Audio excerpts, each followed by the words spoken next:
Good day, everyone. For teleSUR, I'm Cody Weddle in Caracas, Venezuela. We begin this midday in Colombia. That's where, on Sunday, President Juan Manuel Santos halted the peace process between the country's FARC guerrillas and the Colombian government.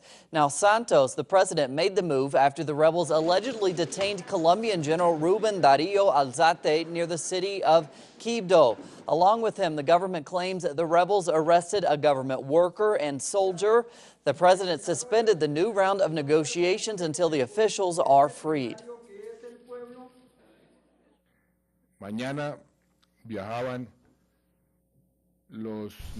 Tomorrow, the peace negotiators were going to travel to Havana for a new round of talks. I am going to tell them not to travel and that the negotiations are suspended until the situation is cleared up and the captured are freed.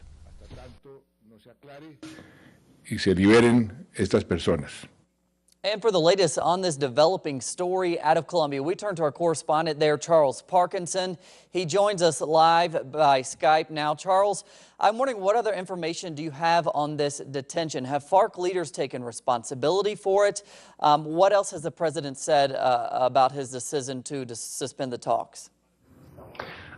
Well, so far, the FARC haven't admitted responsibility for it.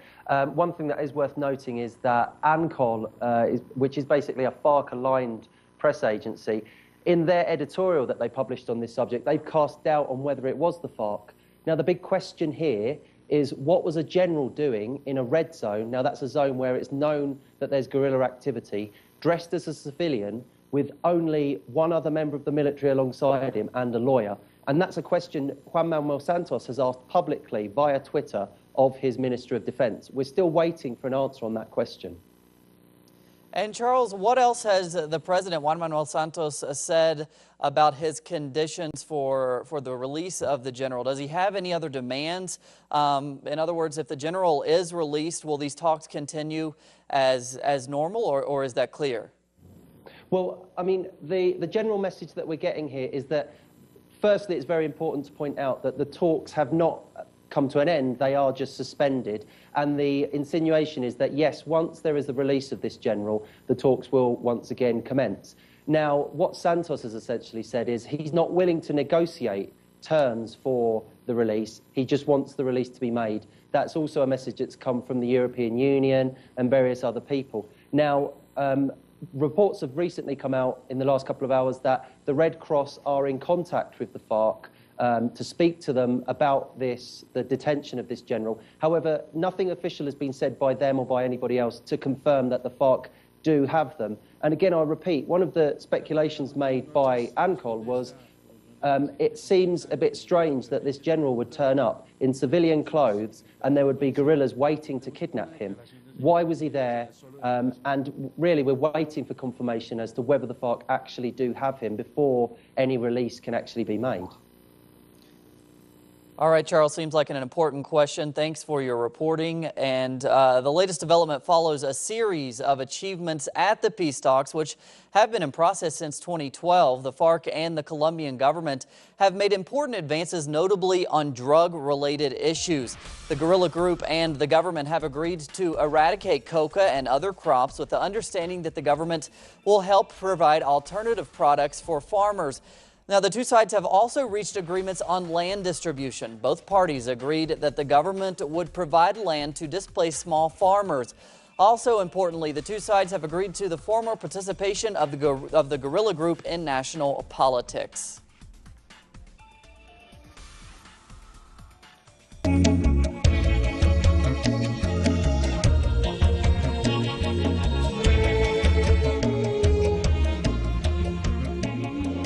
And we continue with our special coverage of 43 missing students in Mexico. Protests continue demanding the return of the students of Ayotzinapa. Mexican President Enrique Peña Nieto says he will address the country over corruption allegations against him this week. The president also issued a warning against protesters on Sunday, saying that the state will use force against them if they fail to reach agreements with the government.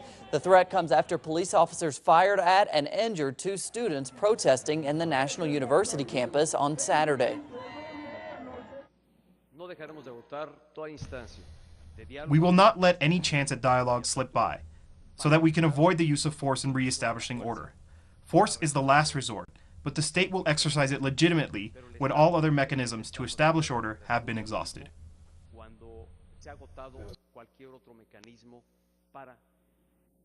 And for the latest on the ground in Mexico, we turn to our correspondent there, Clayton Kahn. Clayton. This past weekend saw once again a spike in activity, actions, and protests over the Ayotzinapa case, disrupting a holiday known as Buen Fin, or Good Weekend, a weekend big on retail, similar to the United States' Black Friday. Well, over the past 2 days, protests were held in front of retail chain stores as a form to boycott, calling attention towards the disappeared 43 students. Saturday saw various protests in the capital and cities across the nation, and Sunday saw yet another mega march in Mexico City. Now, also on Saturday, a Mexico City police officer had an altercation with students outside the philosophy department at the National Autonomous University, or UNAM. The officer shot and injured 2 students, provoking protests and later clashes with riot police. The UNAM has autonomy status, and thus many question as to why the officer was even there. Also, the officer's aggression only adds to widespread unease and distrust towards the authorities nearly 2 months since police forcibly disappeared the 43 students in Guerrero. This is Clayton Kahn reporting for teleSUR here in Mexico City. And thanks to Clayton, we move to Brazil now, where Sunday thousands gathered in the city of Rio de Janeiro for the annual Gay Pride Parade. The parade's organizers and participants demanded an end to homophobia in Brazil and around the world. They also aimed to bring attention to the violence that affects the gay community every single day. It wasn't the only march in Brazil over the weekend. The political far right organized a march against President Dilma Rousseff on Sunday, calling for her impeachment.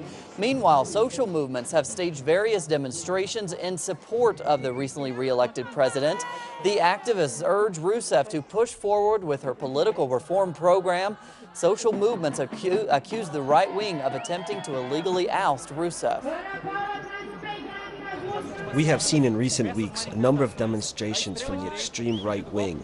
They are looking for a military coup d'etat and more police control of the social movements. We're here to say no. Venezuela's Foreign Minister Rafael Ramirez visited Russia on Monday as part of his international tour to oil-producing countries. Ramirez is meeting with world leaders to address the decrease in the price of oil, which has fallen by more than 30% in recent weeks.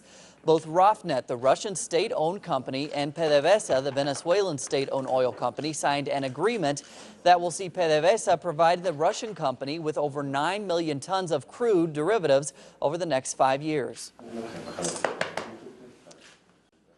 To world news, the G20 summit came to an end on Sunday. The summit, which took place in Brisbane, Australia, ended with a joint statement signed by all member countries. The statement showed support for Argentina in its case against the vulture funds and also called on member countries to work towards reducing carbon emissions by cooperating in energy technology. The declaration additionally set the aim of increasing economic growth by a sustained 2.1% until 2018. To Romania, where the country held a runoff presidential election on Sunday. The contest saw the surprise victory of right-wing candidate Klaus Iohannis. Opinion polls leading up to Sunday pointed to a secure victory for Social Democrat Prime Minister Victor Ponta. The decisive vote came from Romanians abroad who were unable to vote in the first round elections until protests and the resignation of the nation's foreign minister allowed them to cast ballots in the second round. And Burkina Faso also woke up Monday with a new president. Michael Kafando, the former UN ambassador, was elected president by the parties negotiating the nation's transition following the ousting of former President Blaise Compaoré. The new president will head the country until 2015, when general elections will be held. Plenty more on those stories and plenty others at our website, telesurtv.net/English. For teleSUR English, I'm Cody Weddle. Have a great day.